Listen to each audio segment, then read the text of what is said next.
नमस्कार, मी पायल. SB news Maharashtra channel मध्ये आपले स्वागत आहे. तुकाराम मुंढेचा कारवाईचा बडगा.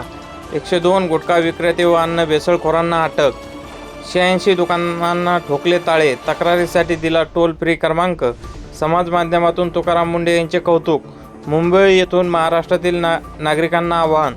जेवणात, औषधात, मिठाईत, दुधात भेसळ दिसल्यास फोन करा. तुकाराम मुंढे यांचे आवाहन.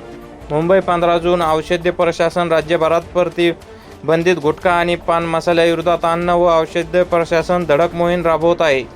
6 दिवसात 203 छापे टाकण्यात आले असून यामध्ये 102 गुटखा विक्रेते व अन्न भेसळखोरांना अटक करण्यात आली आहे. तर राज्यभरातील जवळपास 68 दुकानांना आणि हॉटेल बंद करण्यात आली. IS तुकाराम मुंढे यांनी नुकतीच अन्न व औषध प्रशासनाच्या आयुक्तपदाची जबाबदारी स्वीकारली. यानंतर राज्यभरात प्रतिबंधित गुटखा व पान मसाला, दूध विक्रेत्यांविरोधात कारवाईचा तडाखा लावण्यात आला आहे.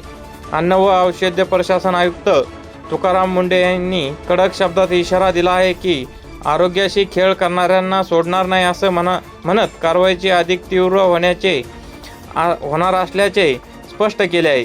तसेच आता जनतेला थेट तक्रार करण्याचे आवाहन केले आहे. यासाठी टोल फ्री क्रमांक शेअर करण्यात आला आहे.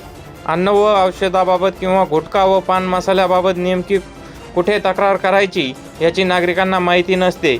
त्यामुळे आता तुकाराम मुंढे यांनी नागरिकांनी थेट आमच्याकडे तक्रार करण्यासाठी एक प्लॅटफॉर्म उपलब्ध करून दिला आहे. अन्नातील व औषधातील आणि दुधातील भेसळीसाठी तक्रारीसाठी टोल फ्री क्रमांक 1-800-222-365 यावर थेट संपर्क करा असे म्हटले आहे. SB न्यूज महाराष्ट्र चॅनलची संपूर्ण माहिती ऐकण्यासाठी चॅनलला सबस्क्राईब, लाईक, कमेंट व शेअर करा. धन्यवाद.